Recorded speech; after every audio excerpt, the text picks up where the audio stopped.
हाँ, तो मेरे प्यारे बच्चों कैसे हो आप सब? आई होप कि आप स्वस्थ होंगे और बेहतर होंगे। तो मैं विजय प्रकाश आप सभी का आइकॉनिक बोर्ड एग्जाम के इस ऑनलाइन प्लेटफॉर्म पर आपका हार्दिक स्वागत एवं अभिनंदन करता हूं। तो बच्चे जैसा कि हम रासायनिक अभिक्रिया एवं समीकरण को पढ़ रहे हैं और इस चैप्टर का आज हमारे पास ये चौथा लेक्चर है। और आज के लेक्चर में बच्चों हम ऑक्सीकरण और अपचयन अभिक्रिया को पढ़ने वाले हैं। तो बच्चों आज का लेक्चर आपके लिए बहुत इंपॉर्टेंट है क्योंकि इस लेक्चर से आपके बोर्ड एग्जाम में क्वेश्चन पूछे ही जाते हैं। ये बच्चों रिकॉर्ड रहा है कि हर साल ऑक्सीकरण और अपचयन अभिक्रिया आपके पेपर में आती ही आती है। तो ये बच्चों लेक्चर आपके लिए वेरी वेरी इंपॉर्टेंट है। लेक्चर को शुरू से अंत तक देखिएगा, एक एक चीज आपको बहुत बेहतर ढंग से समझ में आने वाली है। तो आइए बच्चों करते हैं क्लास की शुरुआत। और क्लास की बच्चों शुरुआत हमारे पास होगी ऑक्सीकरण या इसी का एक नाम और होता है बच्चों उपचयन अभिक्रिया। तो ऑक्सीकरण या उपचयन अभिक्रिया और इसी को अंग्रेजी में बच्चों कहते हैं ऑक्सीडेशन। अब ये बच्चों ऑक्सीडेशन होता क्या है, पहले हम इसके आपको समझाते हैं और फिर एग्जाम्पल के द्वारा हम इसे आपको क्लियर करेंगे। बच्चों ध्यान देना कि अगर किसी परमाणु से या किसी अणु से या किसी तत्व से इलेक्ट्रॉन बाहर निकल रहे हैं तो इलेक्ट्रॉन का त्यागना या इलेक्ट्रॉन का बाहर निकलना बच्चों ऑक्सीकरण कहलाता है। मैं जितनी बातें आपको बताता जा रहा हूं आप ध्यान देते जाइएगा। अभी एग्जाम्पल से हम सारी चीजों को क्लियर करेंगे। मैंने पहली बात आपको बताई कि किसी तत्व परमाणु या अणु से इलेक्ट्रॉन का बाहर निकलना, इलेक्ट्रॉन को त्यागना ही कहलाता क्या है बच्चों? ऑक्सीकरण। पहली चीज, या तो किसी पदार्थ में ऑक्सीजन की वृद्धि होना या योग होना ऑक्सीजन का कहलाता क्या है बच्चों? ऑक्सीकरण। तीसरी चीजें आपको ध्यान देनी है, या किसी पदार्थ से हाइड्रोजन की कमी होना। मैंने तीन बातें आपको बताई। अगर कोई तत्व परमाणु या अणु इलेक्ट्रॉन को त्याग रहा है तब भी वो कहलाएगा क्या बच्चों? ऑक्सीकरण कहलाएगा। अगर किसी पदार्थ में ऑक्सीजन की वृद्धि हो रही है तब भी वो कहलाएगा क्या बच्चों? ऑक्सीकरण कहलाएगा।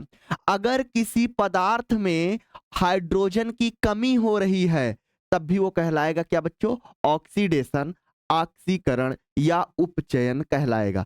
अब इसको हम एक एग्जाम्पल से क्लियर करते हैं भाई। एग्जाम्पल के द्वारा आप चीजों को ध्यान दीजिएगा।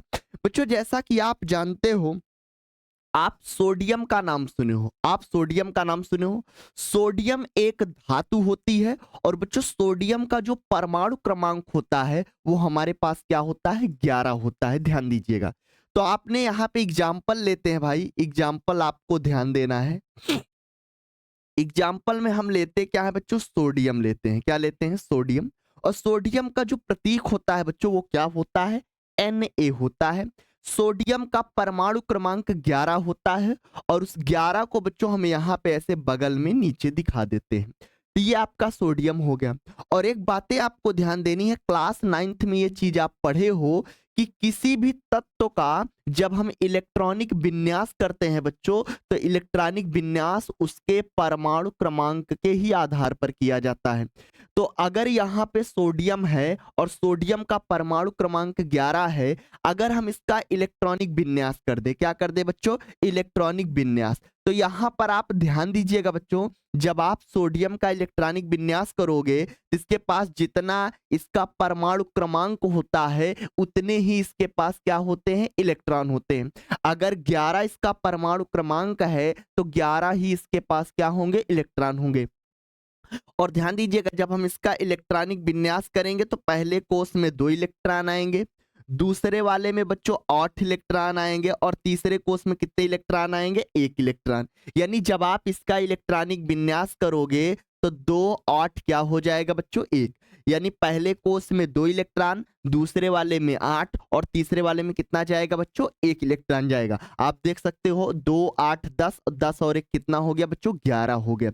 अब आप ध्यान दीजिएगा, मैंने आपको कहा क्या? आप पढ़ के आ रहे हो ऑक्सीकरण और मैंने अभी आपको बताया कि जब कोई तत्व इलेक्ट्रॉनों का क्या करता है बच्चों? त्याग करता है। अब मेरी बात को ध्यान देना, यहाँ पे दो सवाल बन सकते हैं कि कोई भी तत्व या परमाणु या अणु इलेक्ट्रॉनों का त्याग अथवा ग्रहण क्यों करता है। कोई तत्व क्यों इलेक्ट्रॉनों को त्यागता है और कोई तत्व क्यों इलेक्ट्रॉनों को ग्रहण करता है, ये तो आप चीजें जानते हो भाई।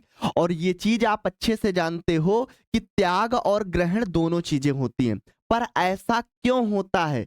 तो भाई ध्यान दीजिएगा, मैंने आपको बताया था कि दुनिया का, इस संसार का प्रत्येक पदार्थ, प्रत्येक कण चाहता क्या है, अस्थाई बनना चाहता है। और अस्थाई बनने के लिए ही क्या होती है बच्चों, अभिक्रियाएं होती हैं। मैंने आपको ये बातें बताई थी। तो अगर कोई तत्व इलेक्ट्रॉन को त्याग रहा है, इसका मतलब वो क्या क्या रहा है बच्चों, अभिक्रिया कर रहा है। कोई तत्व इलेक्ट्रॉन को त्यागेगा, त्यागना भी कहलाएगी क्या बच्चों, एक रासायनिक अभिक्रिया कहलाएगी। अगर कोई तत्व इलेक्ट्रॉन को ग्रहण कर रहा है, तब भी वो कहलाएगी क्या बच्चों, एक रासायनिक अभिक्रिया। और कोई तत्व इलेक्ट्रॉन को त्याग रहा है, इसका मतलब वो अस्थाई बनना चाह रहा है। अगर कोई तत्व इलेक्ट्रॉन को ग्रहण कर रहा है, इसका मतलब बच्चों वो क्या बनना चाह रहा है, अस्थाई। और अस्थाई बनने के लिए ही क्या होती है, अभिक्रियाएं होती है। अब यहां पर ध्यान दीजिएगा, तो इसके और एक बात यहां पर ध्यान दीजिएगा, कोई तत्व या कोई परमाणु या कोई अणु कब अस्थाई बन जाता है। बच्चों ध्यान दीजिएगा, कोई तत्व, अणु या परमाणु अस्थाई तभी बनता है जब उसके बाहरी कोश में 8 इलेक्ट्रॉन हो। कहने का मतलब उसका बाहरी कोश का अष्टक क्या हो बच्चों, पूरा हो।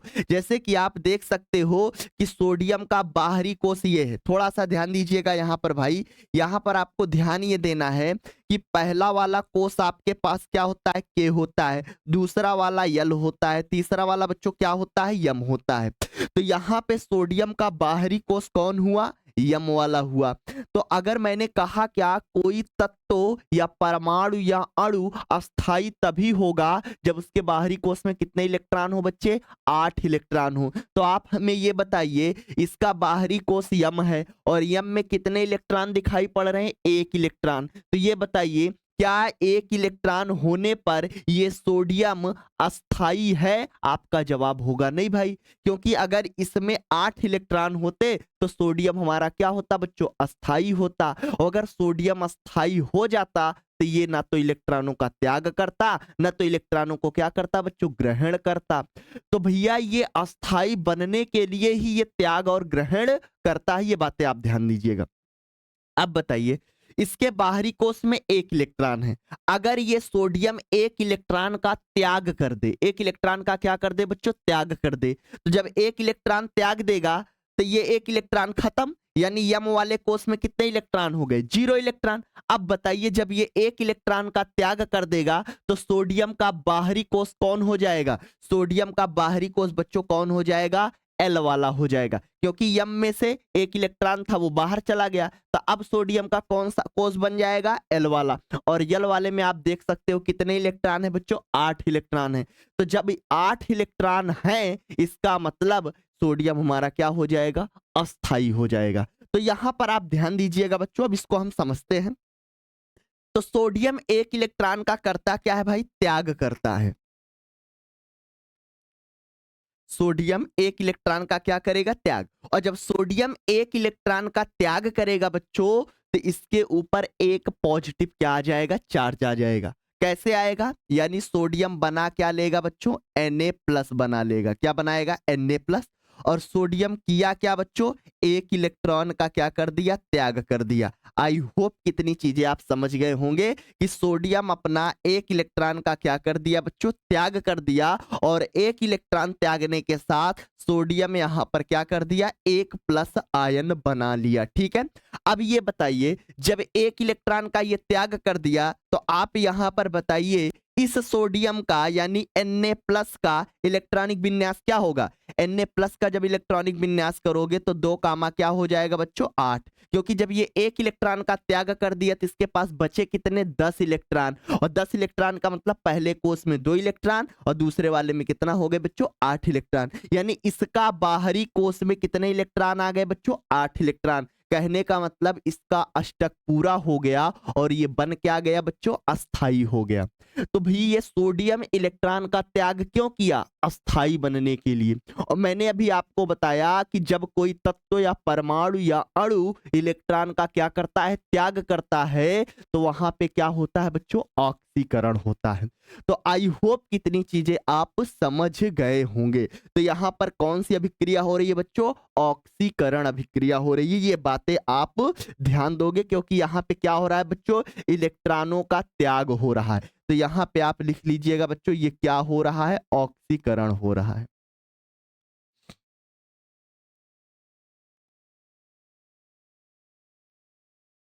आई होप कितनी चीजें आपको बिल्कुल क्लियर हुई होंगी। ठीक है, चलिए एक और एग्जाम्पल लेते हैं भाई, यहां पर दूसरे एग्जाम्पल से क्लियर करते हैं। जैसे आप भाई यहां पे ध्यान दीजिएगा बच्चों, जैसे आप मैग्नीशियम का नाम सुने हो, मैग्नीशियम। मैग्नीशियम को बच्चा प्रतीक जो होता है वो क्या होता है, Mg होता है। और मैग्नीशियम का परमाणु क्रमांक कितना होता है, 12 होता है। जब आप मैग्नीशियम का इलेक्ट्रॉनिक विन्यास करोगे बच्चों, तो मैग्नीशियम का इलेक्ट्रॉनिक विन्यास हो जाएगा 2, 8, क्या हो जाएगा, 2 हो जाएगा। यानी ध्यान दीजिएगा, के वाले कोष में कितने इलेक्ट्रॉन, 2 इलेक्ट्रॉन। यल वाले में कितने इलेक्ट्रॉन, 8 इलेक्ट्रॉन। और यम वाले कोष में कितने इलेक्ट्रॉन बच्चों, 2 इलेक्ट्रॉन। कितने इलेक्ट्रॉन, 2। तो ये बताइए ये कितने इलेक्ट्रॉनों का त्याग करेगा, 2 इलेक्ट्रॉनों का त्याग करेगा। और मैं आपको एक बात बता दूं बच्चे, जो आपके पास धातुएं होती हैं, ये आप तीसरे चैप्टर में पढ़ोगे केमिस्ट्री के, धातु और अधातु में। आप इस बात को ध्यान दीजिएगा, जो हमारे पास धातुएं होती हैं वो इलेक्ट्रॉनों का त्याग करती हैं, और जो अधातुएं होती हैं वो इलेक्ट्रॉनों को क्या करती हैं बच्चों, ग्रहण करती हैं। तो हमारे पास सोडियम भी एक धातु है और मैग्नीशियम भी क्या है बच्चों, एक धातु है। ठीक है, चलिए तो इसके बाहरी कोष में कितने इलेक्ट्रॉन है, 2 इलेक्ट्रॉन। तो ये क्या करेगा, 2 इलेक्ट्रॉनों का त्याग करेगा बच्चों। और जब ये 2 इलेक्ट्रॉनों का त्याग करेगा तो आप यहां पर ध्यान दीजिएगा, यहां पे ये मैग्नीशियम बनाएगा क्या बच्चों, प्लस का 2+ आयन बनाएगा। ध्यान दीजिएगा, इलेक्ट्रॉन यहां पे मैग्नीशियम कितने इलेक्ट्रॉनों का त्याग किया है, 2 इलेक्ट्रॉनों का। अगर 2 इलेक्ट्रॉनों का त्याग किया है तो मैग्नीशियम अपने ऊपर 2 धनायन बनाएगा, यानी +2 चार्ज आ जाएगा। ठीक है भाई, और यहां पे क्या हुआ, 2 इलेक्ट्रॉनों का क्या हो गया बच्चों, त्याग हो गया। यानी 2 इलेक्ट्रॉनों को ये क्या कर दिया, त्याग दिया। ठीक है, तो यहां पर भी बच्चों कैसी अभिक्रिया हो रही है, ऑक्सीकरण। और मैंने आपको बहुत अच्छे से ये बात बताई कि जहां पर ऑक्सीजन यानी जहां पे इलेक्ट्रॉन त्यागेंगे या जहां पे इलेक्ट्रॉन निकलेगा वहां पे कैसी अभिक्रिया होगी बच्चों, ऑक्सीकरण। तो ये बातें भी आप यहां पर ध्यान दीजिएगा, यहां पर भी ये कैसी अभिक्रिया है बच्चों, ऑक्सीकरण है।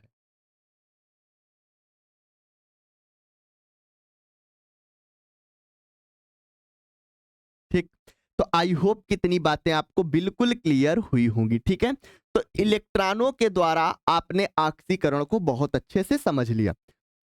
अब यहां पे देखिए, तो यहां पे जैसे लिखा था, वह अभिक्रिया जिसमें किसी अणु या परमाणु से इलेक्ट्रॉन निकलते हैं। तो इलेक्ट्रॉन निकलेंगे, इसका मतलब क्या होगा, ऑक्सीकरण होगा।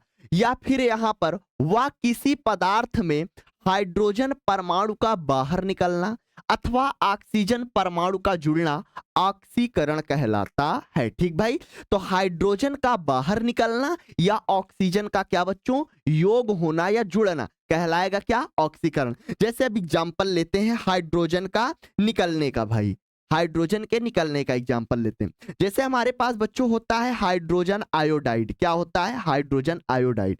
HI क्या होता है बच्चों, हाइड्रोजन आयोडाइड।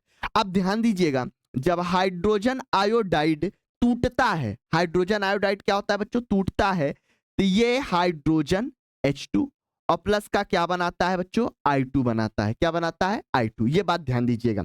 इसको संतुलित कर लेते हैं, आगे 2 से हम क्या कर देते हैं, यहाँ पे गुणा कर देते हैं। तो ये 2HI जब टूटता है तो हाइड्रोजन और क्या बनाता है, आयोडीन बनाता है। तो आप हमें ये बताइए, यहां पर देखिएगा बच्चों, यहां पे हाइड्रोजन और आयोडीन एक साथ थे। हाइड्रोजन और आयोडीन क्या है बच्चों, एक साथ थे। अभिक्रिया के पश्चात आयोडीन से हाइड्रोजन क्या हो गया, अलग हो गया। तो आप ये बताइए, आयोडीन के पास से हाइड्रोजन की क्या हो रही है, कमी हो रही है।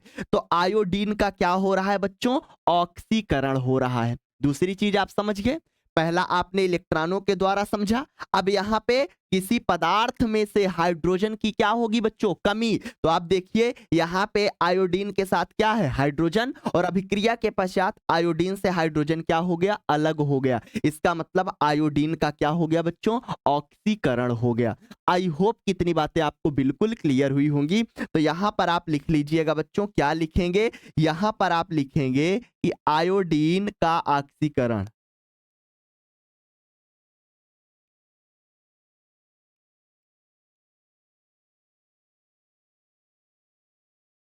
आयोडीन का क्या हो रहा है बच्चों, ऑक्सीकरण हो रहा है। ये बातें आप ध्यान दीजिएगा, ठीक है। चलिए, तो आपने हाइड्रोजन वाला भी एग्जाम्पल देख लिया। अब देखते हैं बच्चों कि ऑक्सीजन परमाणु का जुड़ना, किसी पदार्थ में यदि ऑक्सीजन की क्या हो रही है बच्चों, वृद्धि, या ऑक्सीजन जुड़ रहा है, तो उसको भी हम क्या बोलते हैं बच्चों, ऑक्सीकरण या उपचयन कहते हैं। जैसे एग्जाम्पल से ध्यान दीजिएगा बच्चों, हमारे पास क्या होता है, मैग्नीशियम होता है। क्या होता है, मैग्नीशियम। अब मैग्नीशियम बच्चों जब ऑक्सीजन से अभिक्रिया करता है, किससे अभिक्रिया करता है, यानी मैग्नीशियम जब ऑक्सीजन से अभिक्रिया करता है, तो ये बनाएगा क्या, मैग्नीशियम ऑक्साइड, MgO बनाता है। क्या बनाता है, MgO। अब आप देख सकते हो यहां पर कि मैग्नीशियम यहां पर क्या है बच्चों, अकेला है, और ऑक्सीजन से ये किया क्या, संयोग किया, और संयोग करने के पश्चात बनाया क्या, MgO। अब आप कहोगे कि सर ये तो संयोजन अभिक्रिया है और ऊपर वाली अभिक्रिया वियोजन अभिक्रिया है। तो बच्चों क्वेश्चन में जैसे आपसे प्रश्न पूछेगा एग्जाम्पल देकर कि ये किस प्रकार की अभिक्रिया है, आपको उसी के अकॉर्डिंग सोचना है। साथ में बच्चों ये संयोजन भी अभिक्रिया है, और संयोजन के साथ साथ ये उपचयन या ऑक्सीकरण अभिक्रिया है। क्योंकि यहां पे ध्यान दीजिएगा, मैग्नीशियम में ऑक्सीजन की क्या हो रही है बच्चों, वृद्धि, और देख सकते हो अभिक्रिया के पश्चात, अभिक्रिया के पहले मैग्नीशियम अकेला है, और अभिक्रिया के पश्चात देखिए मैग्नीशियम में ऑक्सीजन की क्या हो गई बच्चों, वृद्धि हो गई। तो यानी इसका मतलब मैग्नीशियम का क्या हो रहा है बच्चों, ऑक्सीकरण, क्योंकि मैग्नीशियम में ही ऑक्सीजन की क्या हो रही है भाई, वृद्धि हो रही है। तो आप देख सकते हो, तो यहां पर आप लिखिएगा, क्या लिखेंगे, आप यहां पे लिखिएगा कि मैग्नीशियम का ऑक्सीकरण हो रहा है। क्या हो रहा है भाई, मैग्नीशियम का ऑक्सीकरण हो रहा है। ये बातें आप ध्यान दीजिएगा, ठीक है। तो ऊपर आयोडीन का ऑक्सीकरण हुआ, नीचे मैग्नीशियम का ऑक्सीकरण, यानी ये Mg होगा बच्चों। क्या होगा, Mg। तो आई होप कितनी बातें आप समझ गए होंगे। और हम आपको एग्जाम्पल से क्लियर करते हैं। ये एग्जाम्पल आप ध्यान दीजिएगा बच्चों, ध्यान देना है, कहीं पर भी ऑक्सीजन की वृद्धि होगी उसे आप बोलोगे क्या, ऑक्सीकरण। जैसे हम आपसे कहें किसी भी चीज को आप जलाते हो, तो कोई चीज जब आप जलाते हो तो वो ऑक्सीजन की उपस्थिति में ही तो जलता है। अगर ऑक्सीजन नहीं होगी तो वो वस्तु कभी नहीं जलेगी। तो भाई ध्यान देना, तो किसी चीज का जलना कहलाएगा क्या बच्चों, ऑक्सीकरण कहलाएगा। जैसे हम आपसे कहें कि आपके पास भोजन होता है, भोजन भोजन कभी सड़ जाता है, देखे होंगे कि नहीं। तो अगर ऑक्सीजन ना हो भाई तो भोजन कभी सड़े ही ना।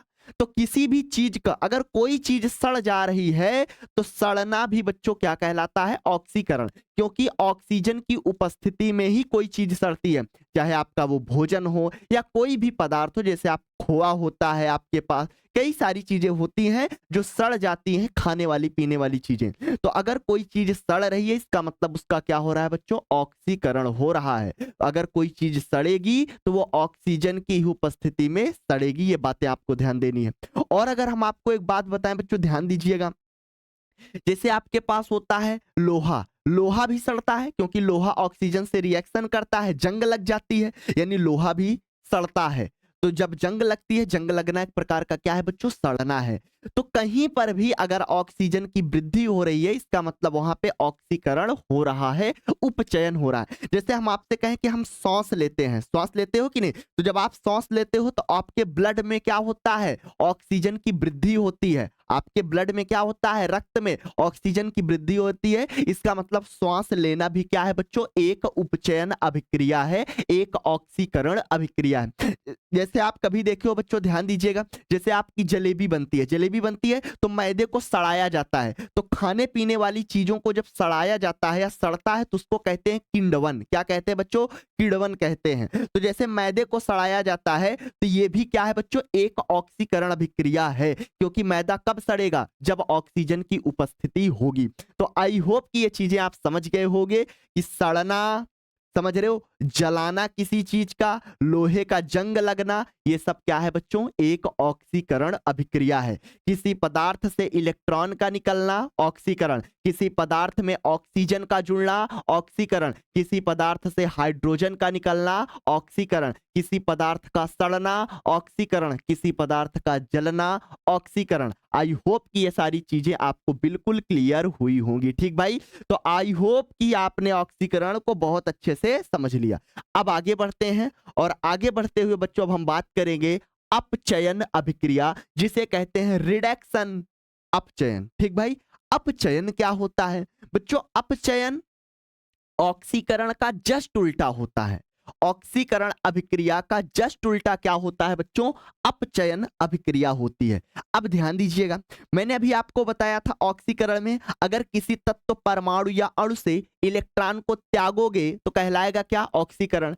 अगर कोई तत्व परमाणु या अणु इलेक्ट्रॉन को अगर ग्रहण करेगा, क्या करेगा बच्चों, ग्रहण करेगा, तब वो कहलाएगा क्या, अपचयन अभिक्रिया कहलाएगी। तो जैसे आप यहां पे पढ़ सकते हो, वह अभिक्रिया जिसमें किसी अणु या परमाणु में इलेक्ट्रॉन का जुड़ना व किसी पदार्थ में हाइड्रोजन की वृद्धि अथवा ऑक्सीजन की कमी अपचयन कहलाता है। ठीक है, तो आइए एग्जाम्पल से इसको हम क्लियर करते हैं। ठीक भाई, चलिए तो एग्जाम्पल यहां पर लेते हैं बच्चों। एग्जाम्पल जैसे हमारे पास क्या होता है, क्लोरीन। क्या होता है, क्लोरीन। और एक बात आप ध्यान दीजिएगा, जितनी अधातुएं होती हैं, जितनी क्या होती हैं बच्चों, अधातुएं होती हैं, अधातुएं कभी इलेक्ट्रॉनों का त्याग नहीं करती, वो हमेशा इलेक्ट्रॉनों को क्या करती हैं बच्चों, ग्रहण करती हैं। इस बात को अभी हम लिख देंगे, ये बातें आप हमेशा के लिए ध्यान रखिएगा। तो हमारे पास क्लोरीन है बच्चों, और क्लोरीन क्या होती है, एक गैस, और गैसें क्या होती हैं बच्चों, अधातुएं होती हैं। क्लोरीन का परमाणु क्रमांक क्या होता है भाई, क्लोरीन का परमाणु क्रमांक क्या होता है बच्चों, 17 होता है। तो जब क्लोरीन का हम इलेक्ट्रॉनिक विन्यास करते हैं बच्चों, तो क्लोरीन का जब आप इलेक्ट्रॉनिक विन्यास करोगे तो इसका इलेक्ट्रॉनिक विन्यास 2,8 क्या होगा भाई, 7 होगा। अब यहां पर बच्चों ध्यान देना, इस क्लोरीन का बाहरी कोष कौन है, आप बोलोगे जिसमें 7 इलेक्ट्रॉन है। तो ये बताइए, इसको अस्थाई बनने के लिए इसका अष्टक क्या होना चाहिए, पूरा होना चाहिए। यानी बाहरी कोष में कितने इलेक्ट्रॉन होने चाहिए, 8 इलेक्ट्रॉन। तो ये बताइए, इसके बाहरी कोष में 7 इलेक्ट्रॉन दिख रहे हैं, और मैंने अभी बताया कि जो अधातुएं होती हैं वो इलेक्ट्रॉनों को त्याग नहीं करती, वो इलेक्ट्रॉनों को ग्रहण करती हैं। तो इसका मतलब इस क्लोरीन को कहीं से एक इलेक्ट्रॉन मिल जाए तो इसके बाहरी कोष में कितने इलेक्ट्रॉन हो जाएंगे बच्चों, 8 इलेक्ट्रॉन हो जाएंगे। और एक बात ध्यान देना, कोई भी तत्व इलेक्ट्रॉन को त्यागेगा या ग्रहण करेगा तो वो त्यागता और ग्रहण करता है अपने बाहरी कोष के इलेक्ट्रॉनों को ही। उसके अंदर वाले इलेक्ट्रॉनों को वो कभी त्यागेगा ना तो कभी ग्रहण करेगा उसमें। ठीक है, तो इसका बाहरी कोष ये वाला है जिसमें 7 इलेक्ट्रॉन है। तो अगर ये ग्रहण करेगा तो इसी में आके एक इलेक्ट्रॉन क्या होगा बच्चों, आपका जुड़ जाएगा। ठीक है, चलिए तो यहाँ पे क्लोरीन क्या करेगा भाई, एक इलेक्ट्रॉन का त्याग करेगा, ग्रहण करेगा। तो जब ग्रहण करेगा, ग्रहण करने का मतलब जुड़ना, ग्रहण करने का मतलब बच्चों क्या होता है, जुड़ना।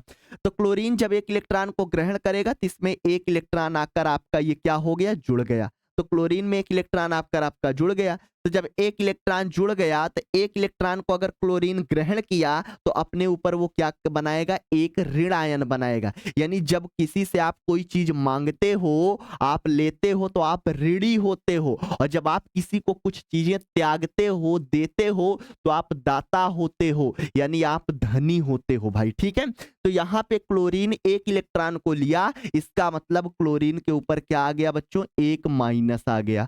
आई होप कितनी बातें आपको बिल्कुल क्लियर हुई होंगी। तो क्लोरीन के ऊपर क्या आ गया, एक माइनस आ गया। ठीक है भाई, ये चीजें आपको ध्यान देनी है। ठीक, तो यहां पर ये जो अभिक्रिया हुई है, इस अभिक्रिया को कहेंगे क्या बच्चों, इस अभिक्रिया को हम बोलेंगे अपचयन अभिक्रिया। क्या बोलेंगे, अपचयन अभिक्रिया। ये कैसी अभिक्रिया है, अपचयन अभिक्रिया है।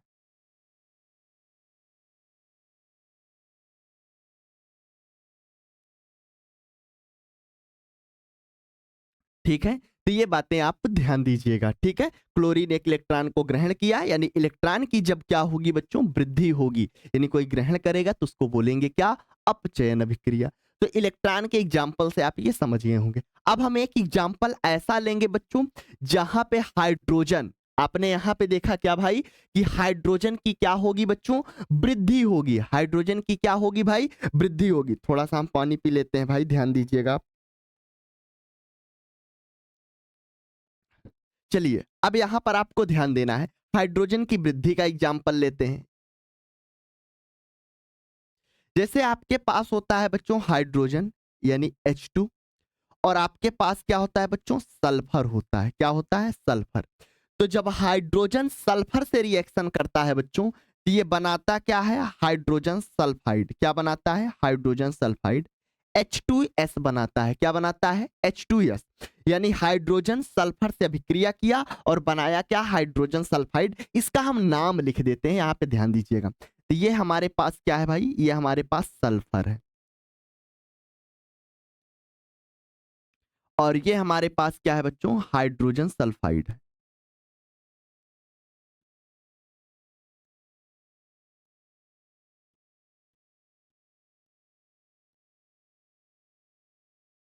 ठीक है, अब ध्यान दीजिएगा। तो यहां पे हाइड्रोजन और सल्फर रिएक्शन करके हाइड्रोजन सल्फाइड बनाए। अब ध्यान दीजिएगा, सल्फर यहां पे क्या है बच्चों, अकेला है। अभिक्रिया के पहले सल्फर क्या है बच्चों, अकेला। और अभिक्रिया के पश्चात आप देखिए सल्फर के साथ किसकी वृद्धि हो गई, हाइड्रोजन की वृद्धि हो गई। इसका मतलब बच्चों सल्फर का क्या हो गया, यहां पे अपचयन हो गया। सल्फर का क्या हो गया बच्चों, अपचयन, क्योंकि सल्फर में ही तो हाइड्रोजन की वृद्धि हो रही है। तो आप यहां पर लिखिएगा, क्या लिखिएगा भाई, यहां पर आप लिखिएगा कि सल्फर का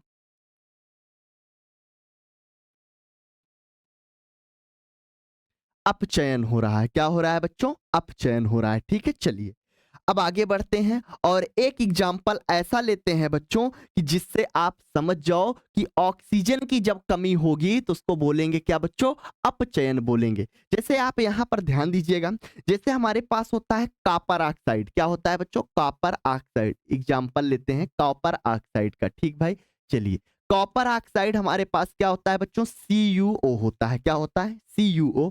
जब ये कॉपर ऑक्साइड अभिक्रिया करता है बच्चों हाइड्रोजन से, किससे, हाइड्रोजन से, तो कॉपर ऑक्साइड जब हाइड्रोजन से अभिक्रिया करता है बच्चों, तो कॉपर आपका अलग हो जाता है। कॉपर आपका क्या होता है, अलग। क्यों अलग हो जाएगा, आप थोड़ा सा ध्यान दीजिए, क्योंकि यहाँ पे ये हाइड्रोजन आपका इस कॉपर को कर क्या देगा बच्चों, विस्थापित कर देगा। हाइड्रोजन कॉपर को करेगा क्या भाई, विस्थापित, और जब विस्थापित कर देगा तो कॉपर आपका ये बाहर निकल जाएगा, और यहाँ पे हाइड्रोजन ऑक्सीजन से रिएक्शन करके बना क्या लेगा बच्चों, H2O बना लेगा। क्या बना लेगा, H2O। तो जब कॉपर ऑक्साइड हाइड्रोजन से अभिक्रिया करता है तो कॉपर और जल का निर्माण करता है। अब आप देख सकते हो कि यहाँ पर कॉपर ऑक्साइड, ये आपका क्या है बच्चों, कॉपर ऑक्साइड, यानी कॉपर के पास यहाँ पे क्या है, ऑक्सीजन है, परंतु अभिक्रिया के पश्चात यहाँ पे कॉपर क्या हो गया बच्चों, अकेला हो गया। कॉपर क्या हो गया, अकेला हो गया। अगर कॉपर आपका अकेला हो गया बच्चों, यानी कॉपर में ऑक्सीजन की क्या हो गई, कमी हो गई। इसका मतलब इस कॉपर ऑक्साइड का क्या हो गया, अपचयन हो गया। क्या हो गया बच्चों? अपचयन हो गया। ये बातें आपको ध्यान देनी है, ठीक है भाई। तो यहां पर क्या हो रहा है बच्चों? अपचयन हो रहा है, ये चीजें आप ध्यान दोगे। तो यहां पर कैसी अभिक्रिया हो रही है बच्चों? अपचयन अभिक्रिया हो रही है। कैसी अभिक्रिया? अपचयन। ठीक। तो आई होप कितनी चीजें आपको बिल्कुल क्लियर हुई होंगी। इलेक्ट्रॉन को ग्रहण करेगा तब अपचयन, अगर यहाँ पे हाइड्रोजन की वृद्धि होगी तब अपचयन, अगर यहाँ पे ऑक्सीजन की क्या होगी बच्चों? कमी होगी, तब भी क्या होगा भाई? अपचयन होगा। ये बातें आप ध्यान दीजिएगा, ठीक है। और एक बात और यहाँ पर आपको ध्यान देना है, अगर यहाँ पे पूछे कि किस पदार्थ का अपचयन हो रहा है, तो आपका जवाब होगा कि कॉपर ऑक्साइड में से, ये CuO, इसका आप नाम याद रखिएगा। ये आपके पास क्या है बच्चों? कॉपर ऑक्साइड है। ये हमारे पास क्या है? कॉपर ऑक्साइड है। और अपचयन किसका हो रहा है बच्चों? इसी कॉपर ऑक्साइड का अपचयन हो रहा है, ठीक है। कॉपर ऑक्साइड का क्या हो रहा है बच्चों? अपचयन हो रहा है। ये बातें आप ध्यान देंगे, ठीक है। तो आई होप कितनी चीजें आपको बिल्कुल क्लियर हुई होंगी, ठीक है। चलिए इसी के साथ आगे बढ़ते हैं, और आगे बढ़ते हुए अब हम बात करेंगे अपचयन उपचयन अभिक्रिया, या इसी का एक और नाम होता है बच्चों रेडॉक्स अभिक्रिया। यानी जहां पर, यानी जिस अभिक्रिया में अपचयन और उपचयन दोनों अभिक्रियाएं देखने को मिलती हैं, उसी को हम बोलेंगे क्या बच्चों? रेडॉक्स अभिक्रिया, या अपचयन उपचयन अभिक्रिया के नाम से जाना जाता है, ठीक है। तो यहां पर ये बातें आप ध्यान दीजिएगा। अब हम इसको एक एग्जाम्पल से समझते हैं, ठीक है। जैसे हमारे पास होता है बच्चों जिंक ऑक्साइड। क्या होता है? Zinc oxide. इसको हम लिख लेते हैं जिंक ऑक्साइड।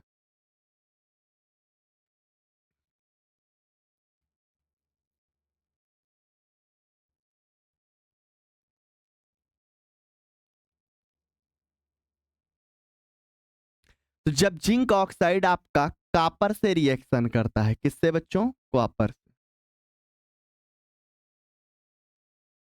तो ये अभिक्रिया के पश्चात बनाता है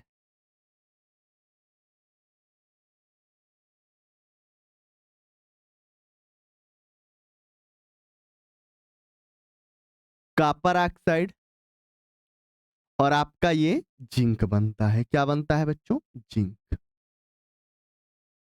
ठीक है। चलिए अब यहां पे ध्यान दीजिएगा, जिंक ऑक्साइड जो हमारे पास होता है, वो हमारे पास होता है बच्चों ZnO होता है। कॉपर हमारे पास Cu होता है। यहां पे क्या है? कॉपर ऑक्साइड CuO है, और ये हमारे पास जिंक है Zn। अब यहां पर ध्यान दीजिए, इस अभिक्रिया में बच्चों आपको ध्यान ये देना है भाई यहां पर, कि यहां पे क्या है बच्चों? जिंक ऑक्साइड है। क्या है? Zinc oxide. और यहां पर बच्चों जिंक आपके पास क्या हो गया? अकेला हो गया। यानी अभिक्रिया के पहले जिंक के साथ कौन है बच्चों? ऑक्सीजन है। और अभिक्रिया के पश्चात जिंक क्या हो गया? अकेला हो गया। इसका मतलब जिंक में ऑक्सीजन की क्या हो गई बच्चों? कमी हो गई। अगर जिंक में ऑक्सीजन की कमी हो गई, इसका मतलब क्या हो रहा है? अपचयन। यानी ऑक्सीजन की जहां पर कमी होगी उसको बोलेंगे क्या बच्चों? अपचयन बोलेंगे। तो यानी कहने का मतलब है बच्चों, ये जो जिंक ऑक्साइड है, यहां पर क्या हो रहा है? ये अपचयन हो रहा है। यानी ये कैसी अभिक्रिया है बच्चों? अपचयन अभिक्रिया है। ये कैसी अभिक्रिया है? अपचयन। अपचयन हो किसका रहा है? जिंक ऑक्साइड का, क्योंकि जिंक ऑक्साइड में से जिंक ऑक्सीजन क्या हो गया बच्चों? आपका बाहर निकल गया। तो यहां पे अपचयन किसका हो रहा है? जिंक ऑक्साइड ZnO का हो रहा है। ये बातें आप ध्यान दीजिएगा। और यहां पे आप ध्यान दीजिए, ये आपका अभिक्रिया के पहले बच्चों कॉपर आपका क्या है? अकेला है। और यहां पे ध्यान दीजिए, अभिक्रिया के पश्चात कॉपर में किसकी वृद्धि हो गई? ऑक्सीजन की वृद्धि हो गई। देख सकते हो, अभिक्रिया के पहले कॉपर क्या है बच्चों? अकेला है, और अभिक्रिया के पश्चात कॉपर में ऑक्सीजन की क्या हो गई? वृद्धि हो गई। इसका मतलब कॉपर का क्या हो गया? ऑक्सीकरण, यानी उपचयन हो गया, क्योंकि कॉपर में ऑक्सीजन की क्या हो गई भाई? वृद्धि हो गई। तो यहां पर आपको ध्यान देना है, यहां पर हो क्या रहा है बच्चों? यहां पर आपका हो रहा है उपचयन। क्या हो रहा है भाई? उपचयन हो रहा है। ये बातें आप ध्यान दीजिएगा, ठीक है। और उपचयन किसका हो रहा है? इस कॉपर का हो रहा है। किसका हो रहा है बच्चों? कॉपर यानी Cu का उपचयन हो रहा है, ठीक भाई। तो कॉपर का उपचयन हो रहा है और जिंक ऑक्साइड का क्या हो रहा है बच्चों? अपचयन हो रहा है। तो आप देख सकते हो कि इस अभिक्रिया में उपचयन और अपचयन दोनों अभिक्रियाएं हो रही हैं। इसका मतलब इस अभिक्रिया को हम बोलेंगे क्या भाई? इस अभिक्रिया को बोलेंगे रेडॉक्स अभिक्रिया। क्या कहते हैं बच्चों? रेडॉक्स अभिक्रिया। और ये बात आप हमेशा के लिए याद रखिएगा, आपसे पेपर में कई बार पूछा है कि रेडॉक्स अभिक्रिया क्या होती है, तो आपका जवाब होगा जिस अभिक्रिया में उपचयन और अपचयन दोनों अभिक्रियाएं हो उसी को हम बोलेंगे क्या? रेडॉक्स अभिक्रिया बोलेंगे। तो यहां पे उपचयन और अपचयन दोनों अभिक्रियाएं हो रही हैं, ठीक है। तो सिर्फ आपको इतना ध्यान देना है कि जहां पे ऑक्सीजन की कमी अपचयन और जहां पे ऑक्सीजन की वृद्धि उपचयन, ठीक है। तो कॉपर जिंक ऑक्साइड में से ऑक्सीजन की कमी हुई तो जिंक ऑक्साइड का क्या हो गया? अपचयन। और यहाँ पे कॉपर में ऑक्सीजन की वृद्धि हुई तो कॉपर का क्या हो गया बच्चों? उपचयन हो गया। तो आई होप कितनी बातें आपको बिल्कुल क्लियर हुई होंगी। तो एक बार फिर से मैं बहुत जल्दी से रिवाइज करा देता हूं, ये बात ध्यान दीजिएगा। उपचयन अभिक्रिया क्या होगी? जब कोई पदार्थ या कोई तत्व या परमाणु या अणु इलेक्ट्रॉन को त्यागेगा, उपचयन। ऑक्सीजन की वृद्धि होना, उपचयन। हाइड्रोजन की कमी होना, उपचयन, ठीक है भाई। किसी पदार्थ का जलना, उपचयन। किसी पदार्थ का सड़ना, उपचयन। किसी पदार्थ में जंग लगना, उपचयन। ये बातें आपको ध्यान देनी है, ठीक है। आप खाने पीने वाली पदार्थें होती है उसका सड़ना कहलाता है बच्चों किण्वन। जैसे भोजन आपका सड़ जाता है तो ये भोजन का सड़ना कहलाता है क्या है बच्चों? किण्वन कहलाता है, ठीक है। ये बातें आपको ध्यान देना। और एक बात और बच्चों कि जो ऑक्सीकरण होता है ये हमारे लिए लाभदायक नहीं होता। कम ही बहुत रेयर केस ऐसे होते हैं जहां पे ऑक्सीकरण हमारे लिए लाभदायक होता है। जैसे जलेबी आप बनाते हो तो जलेबी बनाने में ऑक्सीकरण हमारे लिए क्या है बच्चों? लाभदायक है। और बाकी काफी ऐसी जगह होती हैं जहां पे ऑक्सीकरण हमारे लिए क्या होता है? हानिकारक होता है। जैसे आप सांस लेते हो तो ऑक्सीजन जाके आपके ब्लड में क्या होता है? जुड़ता है, मिलता है। तो ये हमारे लिए क्या है बच्चों? लाभदायक है, ठीक है। तो ये बातें आपको ध्यान देना। और जैसा कि अपचयन अभिक्रिया है, अपचयन क्या होगा? इलेक्ट्रॉन की वृद्धि होना या इलेक्ट्रॉन जुड़ना, समझ रहे हो? इलेक्ट्रॉन को ग्रहण करना, ठीक है। ये आपका कहलाएगा क्या? अपचयन। हाइड्रोजन का क्या होना बच्चों? हाइड्रोजन की वृद्धि होना कहलाएगा क्या? अपचयन। ऑक्सीजन का निकलना कहलाएगा क्या बच्चों? अपचयन। तो आई होप कि ये सारी चीजें आपको बहुत अच्छे से क्लियर हुई होंगी। जहां पे उपचयन अपचयन दोनों अभिक्रियाएं होंगी उसको बोलेंगे क्या? रेडॉक्स अभिक्रिया बोलेंगे, ठीक है। तो बच्चों बहुत अच्छे से आपने इस अभिक्रिया को समझ लिया। आगे हम लाइव क्लास में जब क्वेश्चन की प्रैक्टिस करवाएंगे तो बहुत सारे एग्जाम्पल वहां पर लेकर इस अभिक्रिया को और अच्छे से वहां पर क्लियर करेंगे एग्जाम्पल के द्वारा। तो बच्चों आज की क्लास में यहीं तक। आपसे मिलते हैं अगली क्लास में, तब तक के लिए धन्यवाद।